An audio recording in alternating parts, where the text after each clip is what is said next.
Hey guys, it's me Sujoy over here. Welcome back to another video.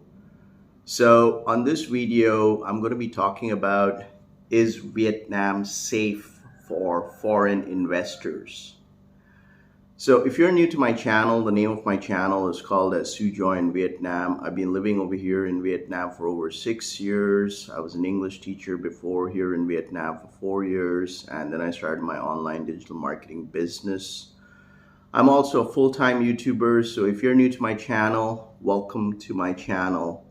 Now, I know that there are a lot of you who are actually watching my YouTube videos, but you're not subscribing to my channel. So do me a favor, just take a minute and hit that subscribe button and just support my work, and I would be much appreciated.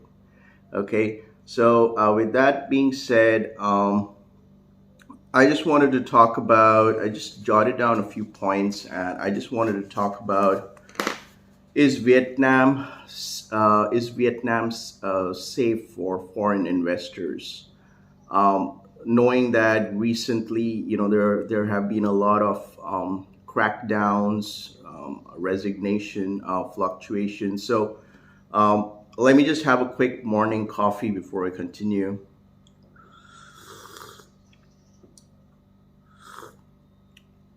All right. So recently, for the past 2 months or something like that here in Vietnam, I'm sure you're aware of the news that there is like a big financial crackdown which has taken place, especially with SCB Bank. The owner of SCB Bank, she's been charged as one of the largest fraudulent cases in Southeast Asia, with billions of money being embezzled. Um, and also, recently, last week, I came to learn that the president here, the president of Vietnam, he has resigned due to some corruption charges. So I don't know I don't know his name, but it's also making a lot of headlines, knowing that in a very short period of time, there's another president here in Vietnam who has actually resigned due to corruption charges.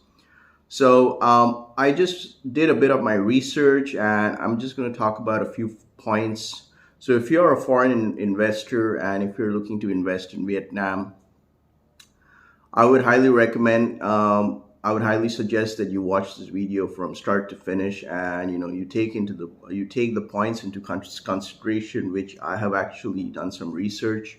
Don't get me wrong, I love Vietnam. It's a great place, a great country for investments, and it's one of the fastest growing economies in Southeast Asia. And there's a lot of potential over here in Vietnam to really boost up its economy.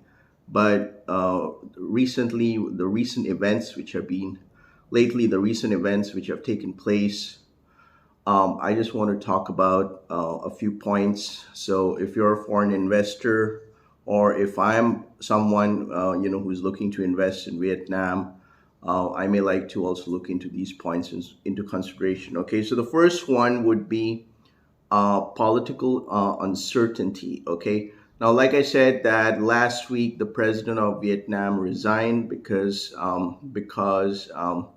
he was charged with corruption. There was a very many years back he had some kind of a corruption charge or something, so he resigned. But if we also look at the trajectory, last year, the previous president of Vietnam, I believe his name was President Phuc, he also unexpectedly resigned. And here in Vietnam, usually it's a one party system. So the main person who is in charge of the Vietnamese government, Vietnamese political party, is the chairman, national chairman. I can't remember his name, but and especially what was a bit shocking is that the president who just recently stepped down, he was actually projected to be the successor for becoming the chairman, for becoming the next chairman here in Vietnam. So usually, the political system in Vietnam is like a one-party system. So it's kind of a bit regulated. So yes, so I don't want to get too much into details about this. So you can actually check it out from other news source medias, and they'll talk a bit more in depth about this, about the recent resignation and why it's a big concern for foreign investors right now who are looking to invest in Vietnam. So let's talk about the second one would be the financial corruptions. Okay, I mean, uh, forget the financial corruption. In general, the corruption in Vietnam is very high. Okay, the corruption in Vietnam is very high, and lately the Vietnam government is doing a massive crackdown on all these financial sectors to clean up all the corruption here in Vietnam, because it spreads from the grassroots level over here. Okay, so here in Vietnam, it can come from the grassroots level all the way to the top. So yes, so there has been a lot of financial crackdowns. Like I said about SCB Bank, it's one of the largest corruption cases in Southeast Asia. With billions of dollars being embezzled, even like real estate charges. So there is also a decline in the real estate market, and of course, their corruption cases are also high out there in these sectors, right?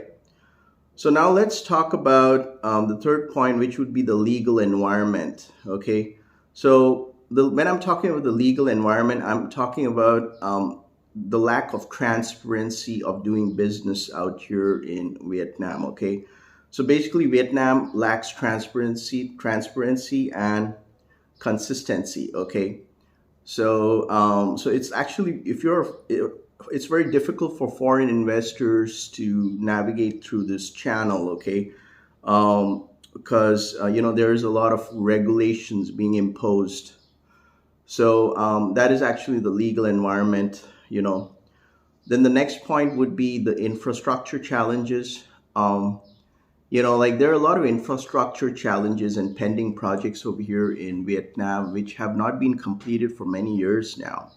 And of course, usually, like the Vietnamese government, they have tie-ups with Japan, South Korea, because, especially for the metro, for road infrastructure and everything. But sadly, like these projects have been pending for many years. I'm talking like over 5 years now. Even like if you look at Ho Chi Minh City, Saigon, also known as Saigon, the metro project is still, somewhere down the smokes. I mean, it's been pending for many years now. Things have not been fast tracked. And of course, Vietnam does lack poor infrastructure. Couple of the so it needs to be definitely fixed and revamped for sure.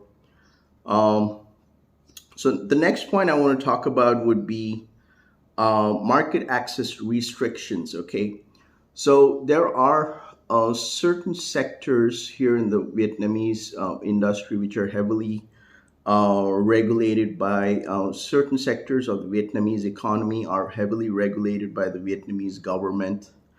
And it makes it very difficult for foreign investments. Okay, and so it's basically what happens is it's limiting the opportunities for foreign investors to tap into those key industry sectors because it is heavily regulated by the Vietnamese government. Okay, so this is just an overview which I'm giving. Like I said, I'm not an economist. I'm not giving a full in-depth analysis, but you can do some research from your end.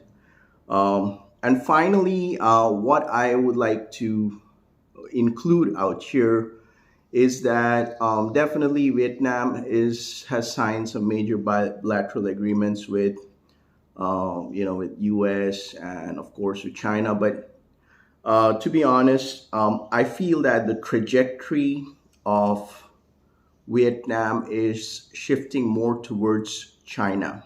Okay, So, lately, like last year, there have been like 36 important bilateral agreements signed between Vietnam and China.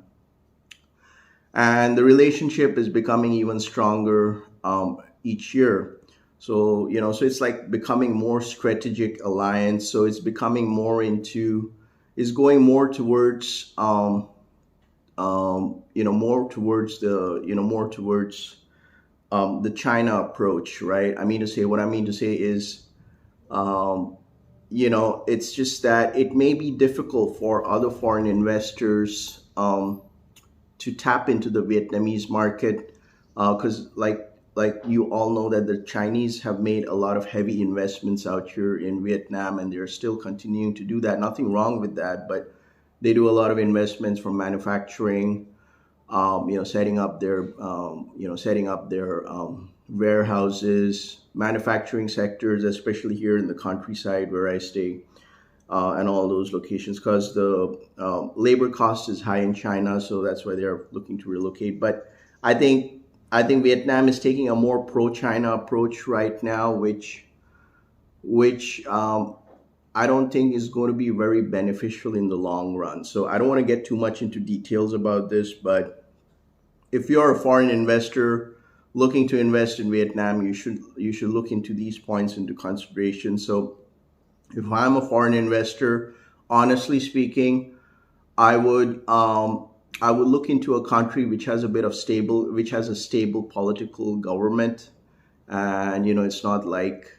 And I think the way this should have been handled out here in Vietnam regarding the financial crackdown, corruption charges, political resignation. I think these should have been kept very.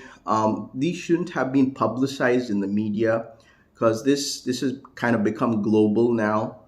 I think henceforth it would be better if these kind of matters be handled quietly and not being addressed in the media, because that actually damages the reputation for the Vietnam's economy, especially for FDIs, foreign investors who want to invest in Vietnam. So this should have been handled a bit differently, from my personal opinion. It shouldn't have been publicized a lot.